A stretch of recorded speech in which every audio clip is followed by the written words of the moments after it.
professionally. I never been thinking to consider it as a business. But when I completed the entrepreneurship workshops with Wahab and Work Skills, I got the motivation and passion to do what others can do. So then I came up with this idea at first to have my online art gallery and calligraphy exhibition. So with support of my family, my sons and daughters who are fortunately IT experts and website designers, we came up with the idea to develop a website, and we did so, and then to upload the artworks. So then, as you mentioned, in mid 2022, it was registered as a sole proprietorship, and initiated contacts and networking and printing flyers to publicize my works through family, through friends, through a sports association, since I'm a table tennis player and I'm a member of Ottawa Table Tennis Club. So it's a good social hub to network. So this is why I ended up with this, and I'm still enjoying and working on that to further promote it and to further publicize it. That's great. So even in the online world, networking still helps a lot. Indeed, any business requires networking. Without networking, there won't be any success. You have to be very cautious to pay more attention to this. Okay, that's great. How about you, Stefania? How did you start your online business? Yes, so I was lucky enough very young, at a young age, to know that I was really into digital marketing. I really like that. So I studied marketing, and then I did a specialization in digital marketing. And like for me, digital marketing is very broad. You can do Facebook ads, you can do LinkedIn ads, you can do SEO, SEA. But on my side, I really saw like SEO and SEA to be a kind of, an innovation offer for any business to scale globally. So that was really a good opportunity, and I specialized myself into that. And for me, it was really to, yes, bridging the gap between, okay, there's the strategy in digital marketing, but there's also an execution. And when you execute digital marketing, you cannot do everything. You have to focus and to specialize in, what I chose was SEO, SEA, and creating a website that are adapted to SEO and SEA. So as I had the possibility to, as he said, it's really good to have networking. So I genuinely went to talk to people that were also passionate about that, and they told me that it was a kind of a good niche, and that education also was important, to educate yourself, but also to educate the others. So what we focused on is we have this offer, which is, okay, we specialize in SEO and SEA. This is an offer we give to companies, starting with small and medium-sized company until really leaders in the market. And then all the things that we've learned, I decided to go into, business circles or schools or universities, and to give the tools and my experience to people to empower them. It can be students from a school or people that want to, they have been doing, for example, HR for 20 years, and now they say, okay, now I want to start my own little business. And so, yes, that's how we went into digital marketing, educating ourselves, educating the people, and really bringing this digital marketing expertise. And also, as we saw that digital marketing can really drive freedom, and that's also something that is been changing over time. People, of course, they want a good salary, but they want also things that the money cannot buy, which is freedom. And so this is why we went into digital marketing and e-commerce. Yeah, especially in that with the technology nowadays, where everything is so fast paced, you really need to keep up with technology. Yes, Okay. and with one or two technologies, but not all of them. And this is where we, we are there to tell them, okay, what are you good at? What do you want to do? What are you aligned with? And let's go full house on that strategy and let's execute it. Thank you so much, Stefania. So Fahim, when you were just starting your online business, like what was your typical day like in your work as an online entrepreneur? Like, and how is it different now? Yeah, well, actually, I have to say that when you set up a new business and a new environment, it's really very challenging unless you have technical support, technical knowledge, and broad understanding of your clients and market.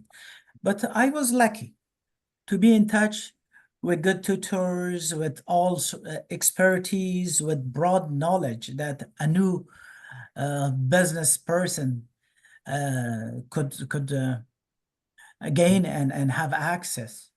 Well skills, OneHub was very supportive, and particularly Stefan and Pierre. I can say any word, the level of assistance I received from them, particularly Carla, they were all very cautious and attentive and very considerate and of course encouraging, since the risks sometimes are uphill and it would seem a big obstacle. But however, so to be clear on the which steps to follow, registration to keep your online website active, upload artworks, and to analyze the market and to understand your clients. It was why we said that as complementary to artworks, handwritten calligraphy on different languages, as you mentioned, we switched through third party to print, inspiring quotes, cartoons, poems on various occasions, on mags, on apparels, on t-shirts. So to have sort of diversity and assess the market. And it's now, the word is spreading, and now iExcite is seen as a brand for these sort of activities based on the contacts networking I mentioned. And now I'm in a wide range of contacts with various cultural setups and centers. They are inviting iExcite and myself for exhibition, not only as a sponsor, but also an exhibitor, and to interact for live calligraphy and demonstrate how easy or difficult it is to absorb the interest and attention of visitors. So now I'm really busy and enjoying my contacts, and now I have my small office with Collab, another counterpart with WordScale, and every month at the very last Thursday, there will be a gathering of small businesses there. A good interaction, good socialization, and good networking. So this is ongoing. I'm happy with it. Sounds good, Fahim. Like there's really a huge change from when you started up until now that several years have passed. And I just want to point out as well that at the beginning, it does seem like it will really help a lot if you have a mentor and like source out skills where you probably at the beginning have gap, and then as you get along, like you've learned the skills yourself, and then it will help you establish your business moving forward. Indeed. I have to mention that through support from WildScale, I got introduced with Stacked, the organization who provides offices and space in downtown, in the heart of downtown, where small businesses cannot afford to pay the rent. Free of charges for a month. It's an exhibition and gallery at the very accessible area and Byward Market. This was another experience to practically study marketing, publicity, and to understand different tastes of your clients, not about the context, but the size, the color, and what are they interested. This was another good opportunity for networking and promotion of my business. So now iExcite is known as a brand in amongst many art interested people and who are not acknowledging, but they are interested to offer and buy some piece of artwork. That's great. Thank you so much, Fahim. This time I want to ask Stefania. I'd like to know what were the main challenges you encountered when you were starting yourself with your online business and how you addressed those challenges. Yes. So for us, online businesses are two things. One, we have a digital marketing company, which is entirely online. And secondly, we have two e-commerce shops. And we saw that the main challenges are quite the same for these two different business models. The first one is we really take time on building credibility and trust, because nowadays people tend to, if you have a good product or a good service, it's good, but people tend to prioritize the who they are buying from, and the expertise that that person has. So yes, what we did is we talked about past experience. We a bit showcased the client you already had. We are building, a media communication. And also from, at One Hub, I saw a lot of people that were willing to start, and they told me, but I don't have past clients. I didn't do anything before. And I tell them, no, you don't, but you have a personality. You study things, you did things. So please show off this, because this can bring you credibility and trust. The second big, of course, challenge is finding clients. And most of we have markets, we found out that there are markets that are more competitive than others. But even if you are not officially in a competitive market, you see your market as being competitive, which is normal, So in the end, what's really important is to say, okay, I want to find clients. The best thing to do is to work on a niche, to work on your persona. What we did is we focused on B2B, tech, finance, very technical companies, but also because, like Fahim, I am surrounded by IT engineers. So most of the times advertising this, it's easier for me because I have a, technical background, and I'm surrounded by people by technical background. But we could have chosen another niche, cosmetics, clothing. So everyone, finding clients, it's really important to align with going on one niche. As you mentioned also before, we have different offices all around the world. So that means also different culture. That also means different languages. So by the time we saw that managing all these internal operations was also a main challenge. So what we did is but because we are also in technology, we set up efficient, communication tools. We use Asana, we use Trello, just to have every information centralized for everyone to check, okay, this is what I need to do for this project.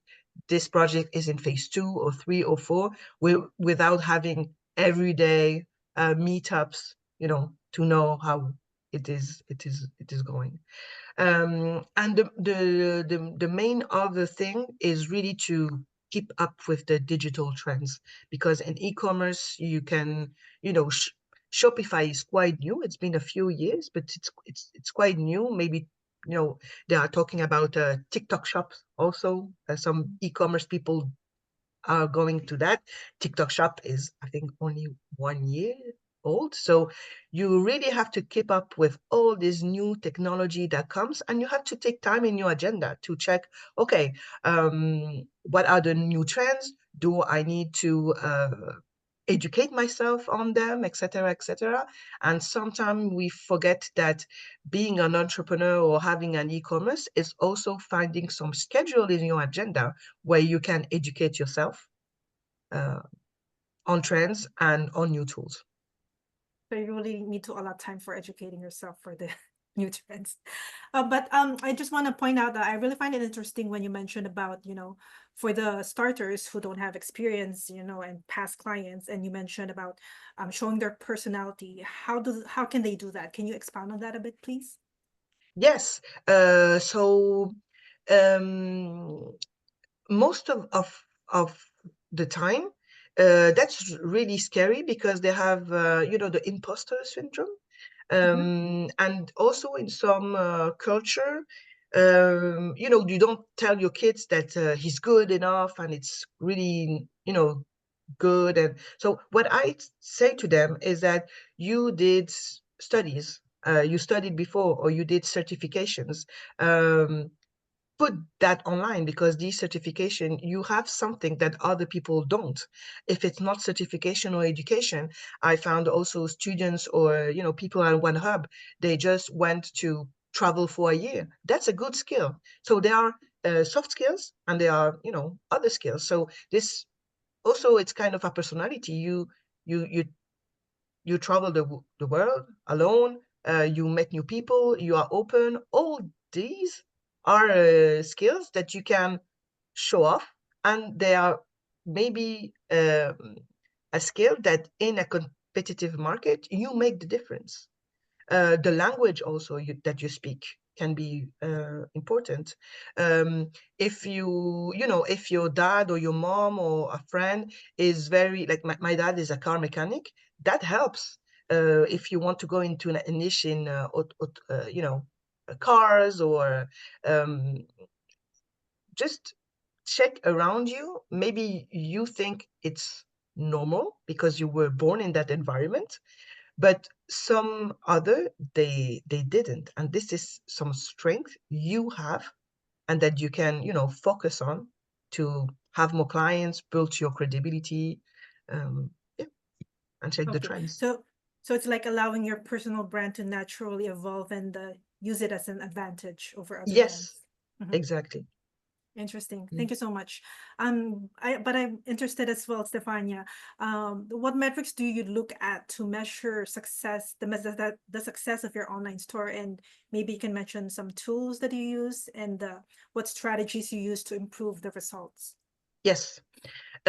We are checking a lot of metrics, but because we know and we are used to. But sometimes when we have workshop at One Hub, or when I have students, I start to tell them, okay, just check one or two or three metrics, and then you add another one. It's four. Once you know how the two or three main metric works, you always add another one, and then you can have a big picture on everything. So of course, for e-commerce, what the first thing we check is the conversion rate. Once you did an e-commerce, what are the product or the services that convert the most? What are the ads that convert the most? What are the LinkedIn post or the Facebook post where you have more likes and more comments, per example, and improve. When go into a strategy that improves. For example, website, you have of jar, I think, that we use, which really analyze a landing page, and rate the landing page on where the mouse goes on the page, what people look the most, if they take time looking at your video, per example, at what moment of the video they just stop. Of course, you can stop at different moment of the videos, but if you see that after 1 minute all of them, they just go out of the page, this is something you have to work on.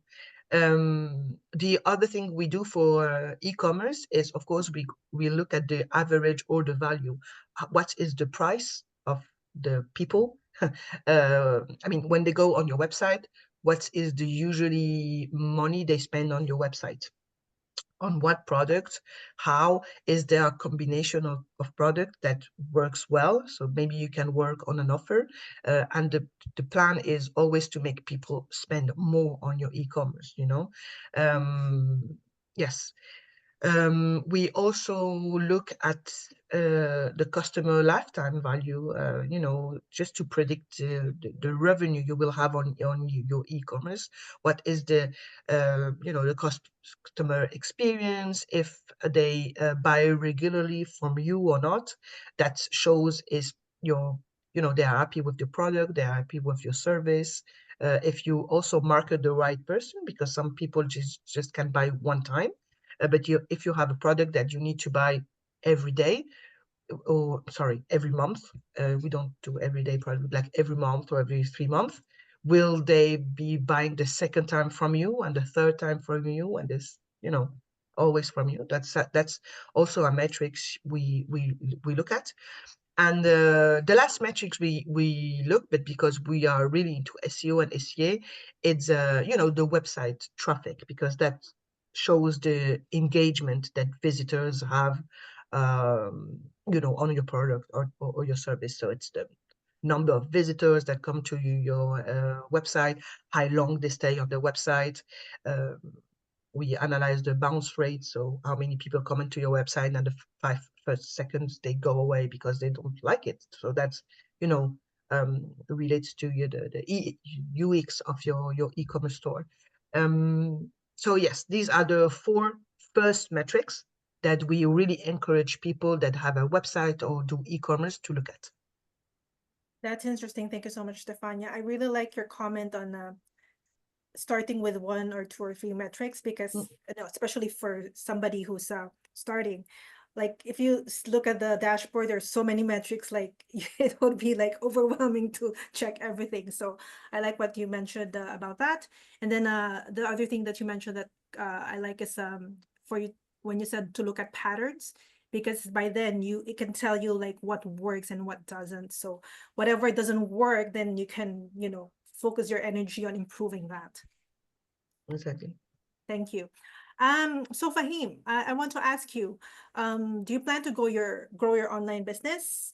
Why or why not? And if yes, how do you plan to do it? Yes, of course. This is ultimate goal of everyone, to expand their business. But first, it's important to see these encouraging and promising patterns. This would be an incentive to further motivate you to think how systematically and sustainably develop your business. So there are a couple of reasons that made me to think how to develop my business and to work to further it. First, now I'm member of Society of Calligraphers, or Ottawa, or Calligraphy Society of Ottawa. So we have on monthly basis our Zoom meetings, in-person meetings, exchange of idea, and mini workshops, mini exhibitions. So this is one factor. Another is, now iExcite is almost seen as a brand for authentic handwritten calligraphy in different languages. As Stephanie said, now it's very difficult to compete with this digital markets. But those who are interested in handwritten and original calligraphy, this shows a growing interest in handwritten calligraphy. Third, as Stephanie mentioned, this website trafficking nowadays, on average basis, 3 to 40 visitors on Facebook pages, but since January, there have been threefold visitors to website, to Instagram pages of iExcite. It shows that there is a growing demand and interest to iExcite's artworks. Another factor is the wide range of contacts and networking with cultural institutions and setups. As earlier mentioned, on various occasions, I'm invited for iftar. Nowadays it's Ramadan, for some Ramadan exhibition artwork. End of a winter, beginning of spring. So there are various occasions. Valentine could be coming, birthdays, wedding, engagement, anniversaries. So lots of occasions are an incentive to contact iExcite. Recently, I was interviewed with Rogers TV, Channel 22. Now the program is aired on a daily basis for the coming 2 weeks, different timing. So this is another encouraging sign that there are growing interests at different level. So these are the signs which convinced me to think how to further develop this business. Of course, it requires time and effort, and of course, financial resources. But as far as you're committed, then gradually, step by step, these challenges would be effectively addressed. That's really great, Fahim. You started from a seller of calligraphy to now a niche leader of calligraphy in Ottawa. It's really great. What would you say, Fahim, would be the pros and cons of having an online business now that you've been doing it for a few years now? Of course, all businesses have its pros and cons, and particularly online businesses. But let me focus on the pros. Okay. Online business requires lower costs. What currently we are paying is only the e-commerce part of the WordPress platform, which is free. You would have wider reach, prompt contacts with your visitors and clients, and 24/7 availability. These are the pros. No physical location, no office setups, complicated office equipment, whatever. In the corner of your house, you can manage this. But the cons, though somehow Stefani very well highlighted this, versus competition. There are many other platforms, Amazon, Temu, Shopify, so Facebook marketing, whatever. So how to compete with them? So it requires lots of promptness, quality control, punctuality. Another con is shipping and logistics, since we subsidize this printing and logistics and shipping of artworks to our clients through a third party.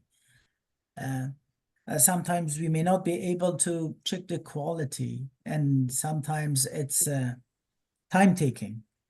But last and not the least, the most significant is trust. How to win the trust of your clients.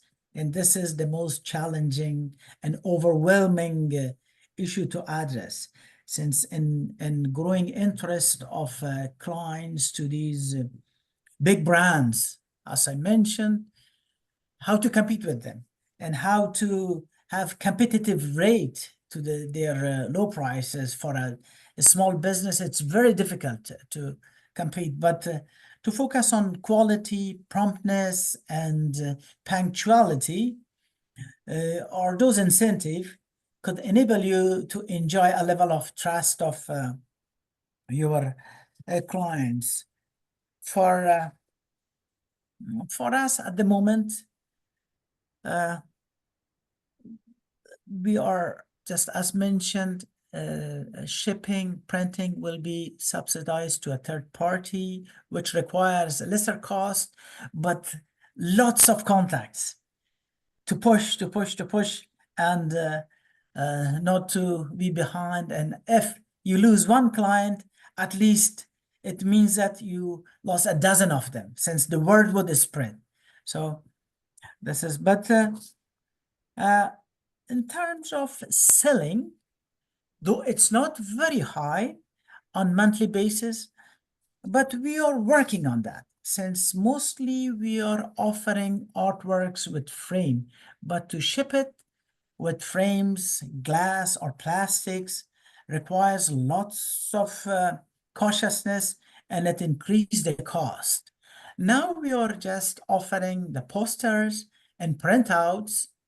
But of course, we are working out how to address this. The size of the artworks is also important, and we now offer different frames separately, not with the artworks. But still, we are trying to be in contact with other platforms, Etsy.com, Amazon, Facebook Marketplace, GG, and others, at least to utilize the opportunities available to us to address these current challenges and not headaches, but however, these challenges to promote effectively our brand and business and service to our clients and potential customers. Thank you, Fahim.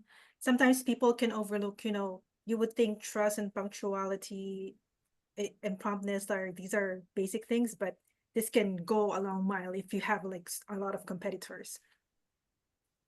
Of course, it requires lots of effort and meanwhile to update your website and new artworks and to make it interesting.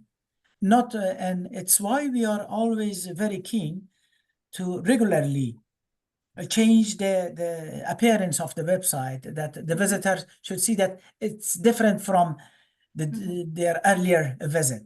So new things, new offers, and of course, for various occasions, there will be discounts. As I mentioned, these Christmas, Happy New Year, Valentine, Halloween, whatever occasions are there. So there will be a discount on various issues and sizes and shipping. And so these are the incentives that we are using to further promote and overcome these challenges. Right. So to give the customer something to look forward to and a reason to go back. Of course, absolutely. Perfect. Thank you so much, Fahim. I'd like to ask Stefania. So you've been in the industry for so long. What's your best advice for someone to succeed in this industry, especially for someone who's just starting their own online business, or if they're still at the early stages of developing their website? Yes. I was listening very carefully to Fahim because he spoke about what people are more afraid of and what people are more afraid of when they start. And in e-commerce is exactly what he said. All these big marketplaces where you can find the same products that you sell, and how do you compete against them?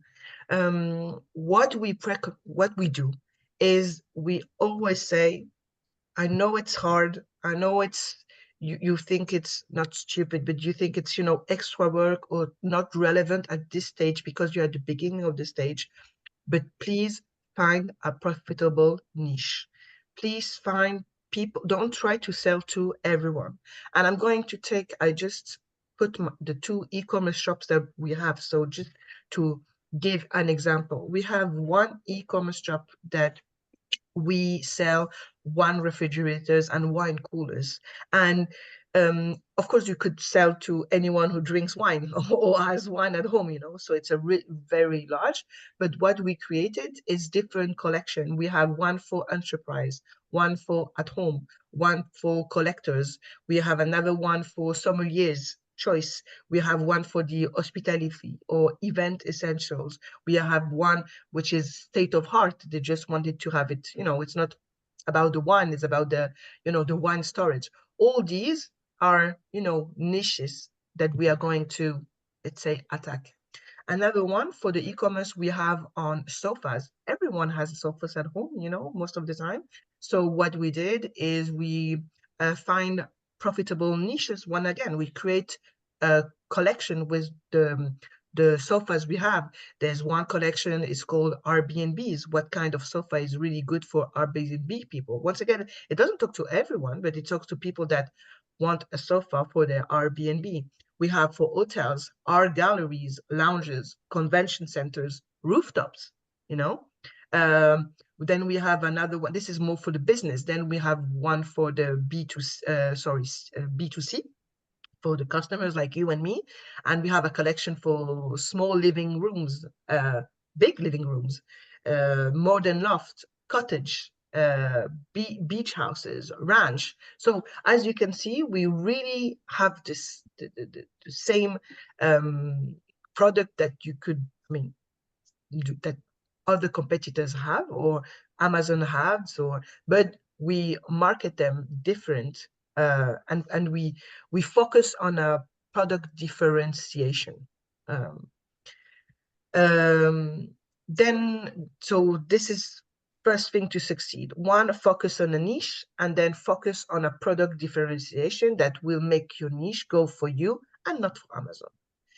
Which, as you can see, Amazon has not really branding. They have a lot of products, but the second thing is, and we talked about that before, it's really take the time to build a strong brand identity.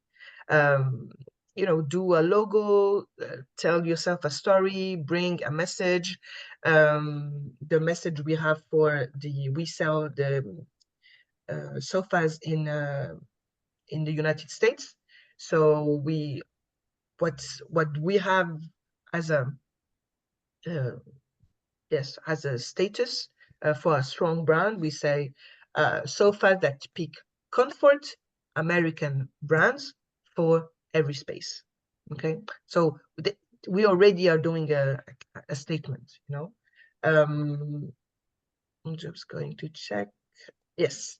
So take the time to build a strong brand identity with the product you choose to have on your e-commerce.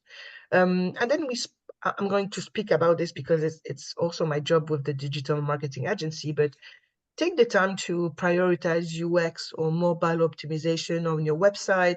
Take the time to, check what people are, the problems or the motivation they will have to buy your product. So, check the SEO that will give you long-term results, what people are, questioning about your product, create blog content, make sure that the product description really replies to all the objections that your visitors can have on your website while thinking about buying your product.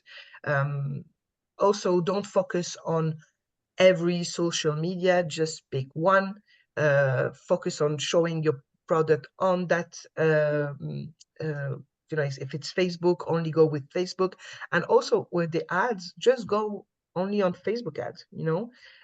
Try to focus even when you start to be an entrepreneur and you start e-commerce, you want to do so many things because there are so many things out there, and it's okay. But you don't have, you only have 24 hours in a day, and you need to sleep.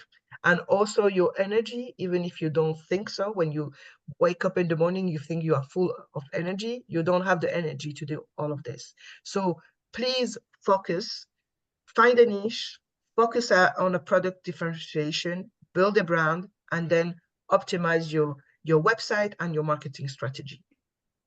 Thank you so much, Stefania. That's really inspiring. I really like your advice on focusing, because if you have a niche, then it's easier for you to get to know your target audience, and then that's easier for you to craft your messages for them directly and specifically for them. So in return, they can really feel that you're addressing their specific problems or needs. I really Yes, like that. and especially in e-commerce, you have tools, Google Analytics. We use Shopify. So in Shopify, you also have a report, in the dashboard, and you will have data, and then you can take decision on data. But if you do everything, then you will have a lot of data, and you will not be able to understand it. So focus on something.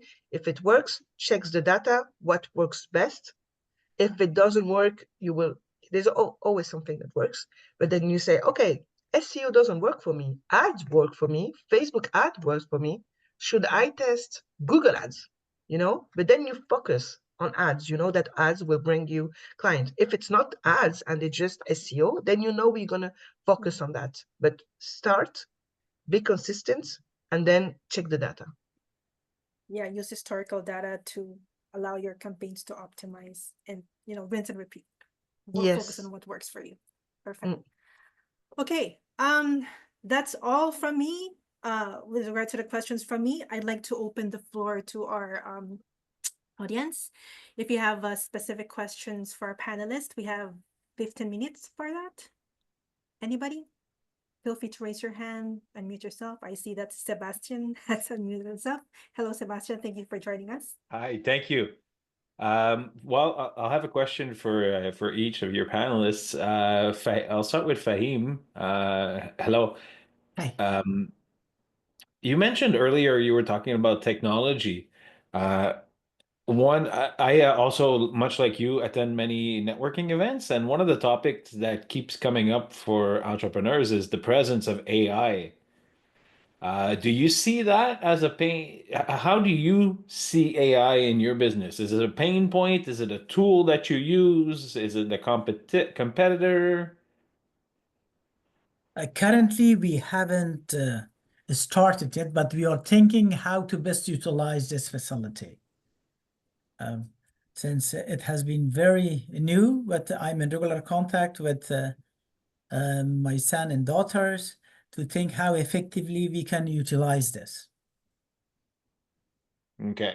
Since Would they it, are administrator of the website and assisting me to um, optimizing the website.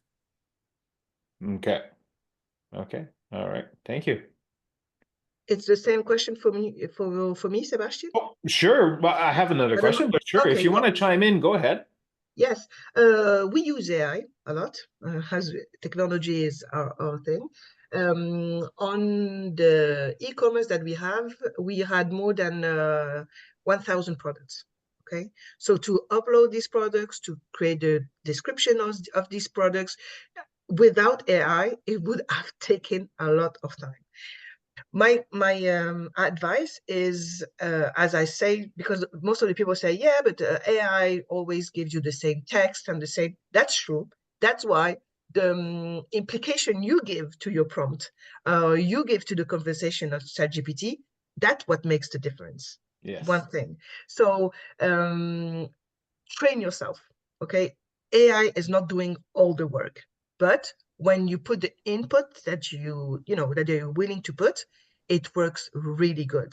Second thing is that because SEO is really, I'm very good at SEO. I tested ChatGPT on SEO because I need to go on SEMrush. I need to go to Answer the Public. There's a lot of things I need to do to check the volume, your keywords, what people, the question they type on Google on, for example, sofa or wine storage, etc. And I compared what are my findings and the one that ChatGPT replies to me. Of course, my findings are more accurate, but I have to be honest, ChatGPT was kind of doing a good job, And when you do e-commerce, you need to do SEO, but maybe you don't need to do SEO as expert, as I do, So if someone wants to do an e-commerce and he has to do, upload 1,000 products, not 1,000, but now we have 200, but even 200 products to upload on Shopify, it takes a lot of time, the description, the keyword, etc. They can start with AI. You see? Yeah, For I me, get it. it's really good. I understand. Okay, thank you. Thank you. And you were talking earlier about product differentiation. Yeah, I'm in the service industry. I'm a yeah. photographer, and it's Mm-hmm. pretty much the same thing, right? There's a lot of competition, especially here in Ottawa. So my question would be to you, what are the tools that you find yourself using to differentiate the various products? Because you were referring to sofas being marketed as different for different usages and whatnot. Yeah. That wasn't one example that you gave, but I'm guessing you don't have 50 or 60 different sofas that you're referring to, right? So you have I don't know, I'm throwing out numbers like this, 8, 10, 12 different models of sofas, No, I and you're have more, marketing but them differently, or?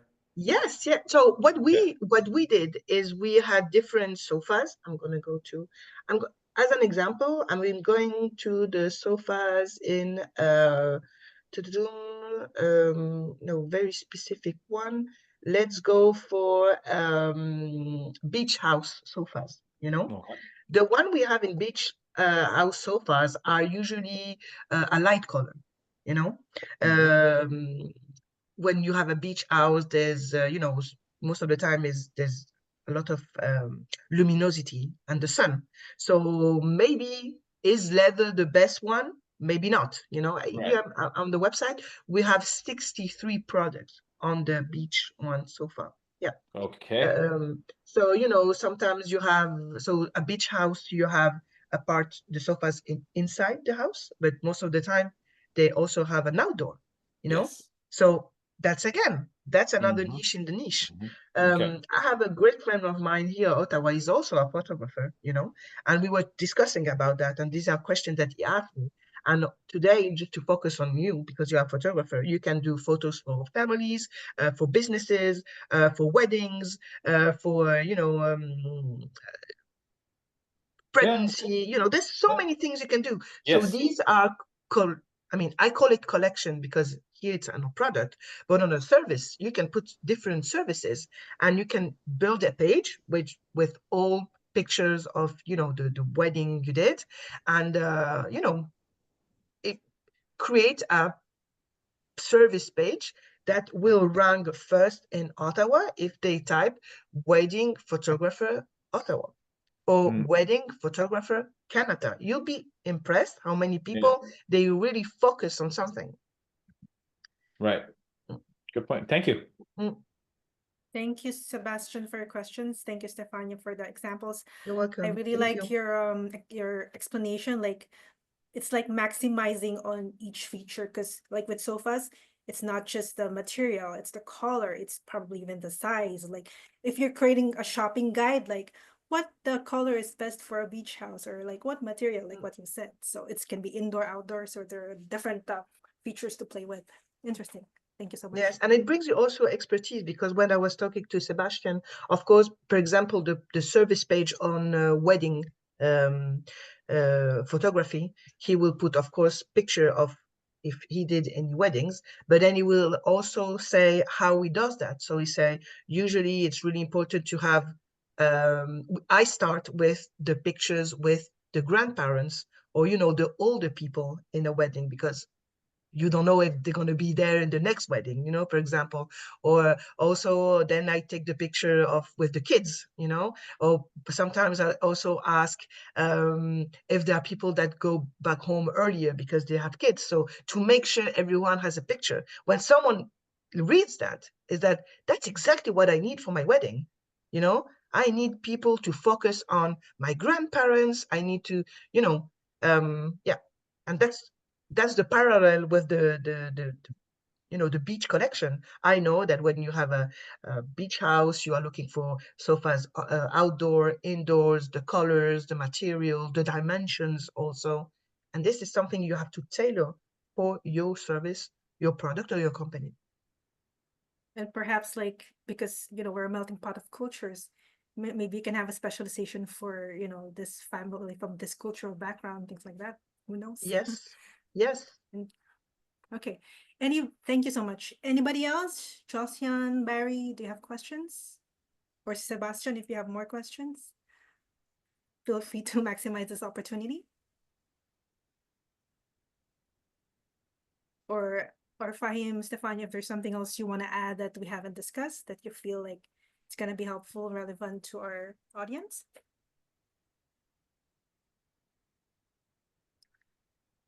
I think for setting up a new business as an entrepreneur or sole proprietorship, it requires a collection of sufficient information and to be in contact with those people who have experience and expertise in this field.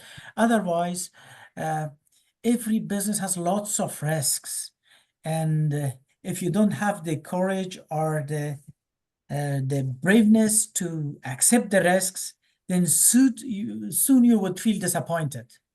This was exactly what happened to me, since I was thinking that as soon as I would set up my online business, there will be lots of demands. I'm just selling lots of this and lots of incomes. But if you focus, as Stephanie mentioned, to one dimension, to sell it, then it would be disappointing. To have various variables and to examine everyone in which time to prefer which. To focus on networking, to contact, to marketing, to market study, to publicity, how to publicize and how to make advertisement, and then to sell the products. It was why we considered different steps: printing of small flyers, visiting cards, distributing to our neighborhood here, to cultural centers, to some cafe shops and restaurants.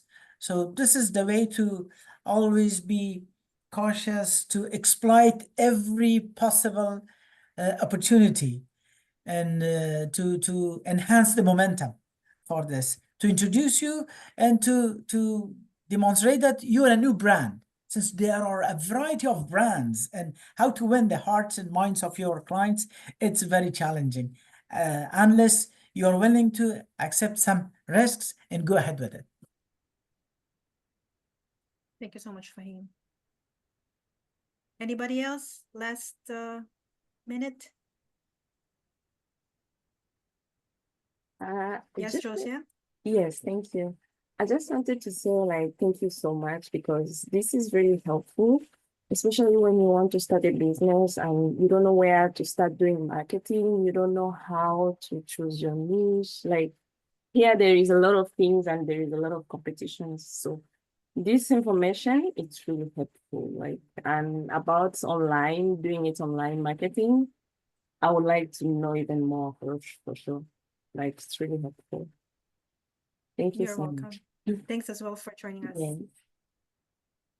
Thank you also, Anything Marie-Chris. else? Great job. Oh, you're welcome. Thank you, thank you. Barry, Sebastian, one last minute. Okay, yes, Fahim. One more word. I think we should always appreciate and acknowledge our friends, since nowadays when they are going to their friend's house, now my friends are encouraged to take a piece of calligraphy and artwork. So this become a sort of habit amongst our friends for different occasions. So we should encourage our friends, based on our routine chat, cracking jokes, whatever, to take time, a minute, to talk about a friend's business and to spread the word. Again, use your network. Sure. Okay. All right. So it seems like that's it for everyone. Again, thank you so much, Fahim, Raphael, and our attendees, Sebastian, Josie, and Barry. Thank you so much for your time. I hope that it has been fruitful for everyone. Other Thank than you. that, Have thank a you. great Have a day. good day. Thank Take care. you. Have a good day. Bye. Bye. Thank you. Enjoy sunny day. Thank you. Thank you.